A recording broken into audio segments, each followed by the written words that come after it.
सामने कुछ मीटर्स पे बम गिरते हुए देखना एक टाइप का शौक होता है हमारे लिए। हमने लाइफ में कभी ये चीज़ें देखी नहीं। एक पटाखा भी फूटता है तो बच्चे डर जाते हैं, तो फिर भी मिसाइल्स हैं, तो वो काफ़ी ज़्यादा अफेक्ट करती है। मेंटली स्ट्रेस, बहुत ज़्यादा मेंटली बच्चे हमारे अफेक्ट हो गए हैं फैमिलीज़ को रोते हुए देख के। और अलग अलग कुछ फेक न्यूज़ भी रिलीज़ होते हैं कि हाँ कुछ आवर्स में इंटरनेट बंद होगा, तो वो चीज़ें और हमें मेंटली डराती है। काफ़ी ज़्यादा स्ट्रेस झेलना पड़ता है। लाइक उस टाइम पे कुछ समझ नहीं आता कि क्या करना है, कहाँ जाएँ, किसके पास जाएँ, कुछ समझ नहीं आता।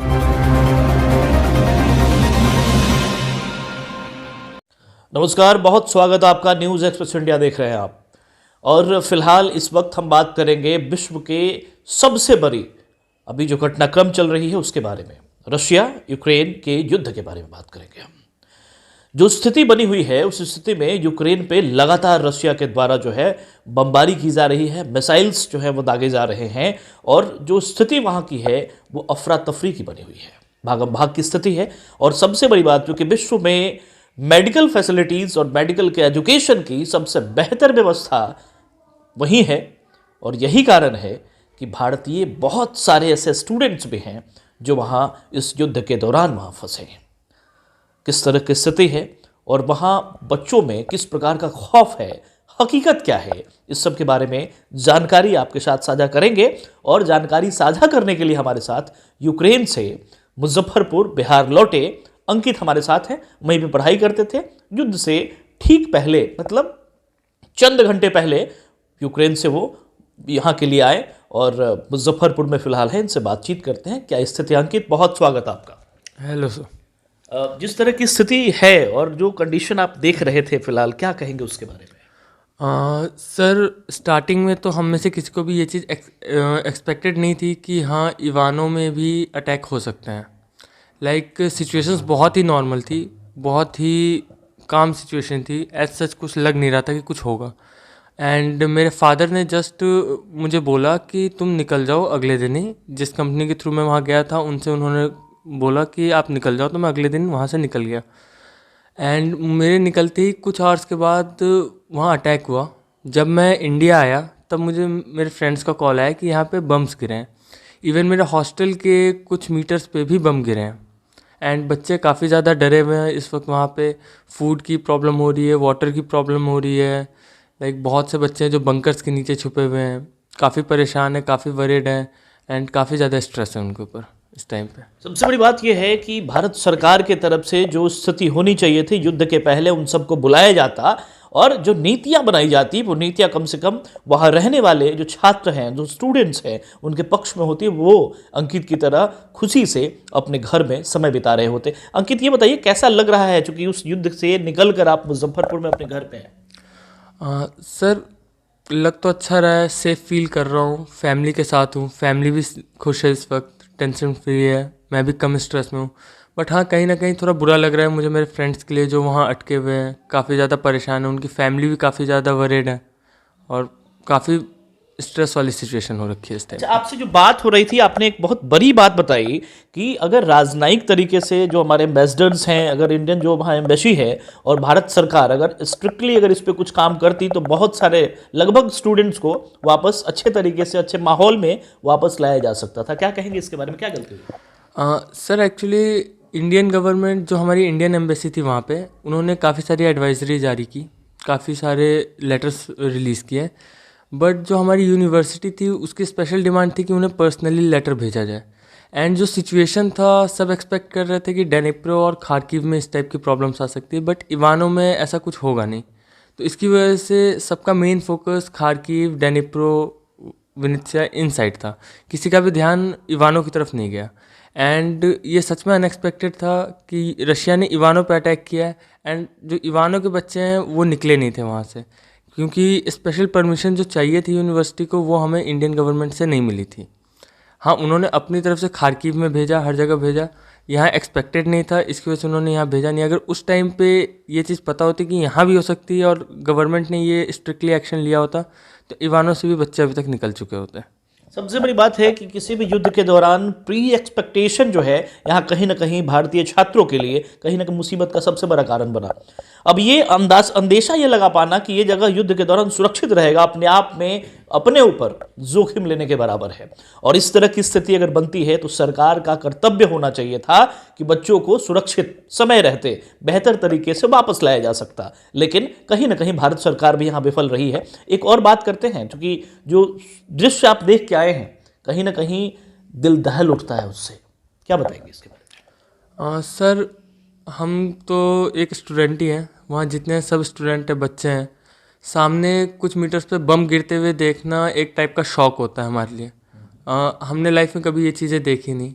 एक पटाखा भी फूटता है तो बच्चे डर जाते हैं, तो फिर भी मिसाइल्स हैं, तो वो काफ़ी ज़्यादा अफेक्ट करती है। मेंटली स्ट्रेस, बहुत ज़्यादा मेंटली बच्चे वहाँ अफेक्ट हो गए हैं फैमिलीज़ को रोते हुए देख के। और अलग अलग कुछ फेक न्यूज़ भी रिलीज़ होते हैं कि हाँ कुछ आवर्स में इंटरनेट बंद होगा, तो वो चीज़ें और हमें मेंटली डराती है। काफ़ी ज़्यादा स्ट्रेस झेलना पड़ता है। लाइक उस टाइम पे कुछ समझ नहीं आता कि क्या करना है, कहाँ जाएँ, किसके पास जाएँ, कुछ समझ नहीं आता। अच्छा अंकित, चूंकि मेडिकल के छात्र रहे हैं आप, और आप वहाँ पे लगातार कंटिन्यू स्टडी करते रहे हैं, इस दौरान ये ऐसी सिचुएशन बनी। भारत में रहने वाले बहुत सारे ऐसे चिंतित माता पिता हैं जिनके बच्चे वहाँ फंसे हैं, और जो अफवाह उड़ाई जा रही है लगातार कि इंटरनेट कनेक्शन बंद किया जाएगा या फिर फ़ोन कनेक्टिविटी नहीं मिल पाएगी, उन माता पिता को आप क्या कहना चाहेंगे ताकि बड़े अच्छे तरीके से, आसान तरीके से अपने बच्चों को वो कनेक्ट कर सके? क्या तरीका होगा उसका? तरीका तो यही है कि हर बच्चा यहाँ किसी न किसी यूनिवर्सिटी के कॉन्ट्रैक्टर के थ्रू जाता है, तो पेरेंट्स से यही रिक्वेस्ट है कि वो उन कॉन्ट्रैक्टर्स के कांटेक्ट में रहने की कोशिश करें। एंड हाँ, बच्चे वहाँ, ये चीज़ अच्छी है कि हम स्टूडेंट्स में वहाँ यूनिटी है, सब एक साथ रहते हैं ऑल टाइम। एंड जो हमारे कॉन्ट्रैक्टर्स है, लाइक जैसे मैं जिनके थ्रू आया था, डॉक्टर मशरूर अहमद, यूरेशिया के सीईओ हैं, उनके थ्रू आया था, तो उन्होंने मेरी बहुत ज़्यादा हेल्प की वहाँ से निकलने में। एंड अभी हमारे जो बैचमेट्स हैं जो उनके थ्रू आए हैं, उनका टेक केयर वही कर रहे हैं इस वक्त, और वही उनको पर्सनली अपने एक्सपेंसेस पे वहाँ से निकालने की कोशिश कर रहे हैं। अपने कॉलेज के बारे में बताइए थोड़ा, क्या स्टडी कर रहे थे आप उसके बारे में? मैं वहाँ पे एज अ मेडिकल स्टूडेंट हूँ, फर्स्ट ईयर में हूँ इस टाइम पे। एंड मैं लास्ट ईयर गया था Ukraine, इवानो Francisco national medical university. And sir वहाँ पे इस वक्त 2000 बच्चे हैं जो सिर्फ MBBS कर रहे हैं वहाँ से, first year to six year सबको मिला के। एंड वहाँ से इस वक्त तो शायद ही 14 to 20 स्टूडेंट्स इवानो से निकले हैं। बाकी सब इसी एक्सपेक्टेशन में थे कि हाँ अभी तो वॉर स्टार्ट हुआ नहीं, कुछ दिन में निकलेंगे।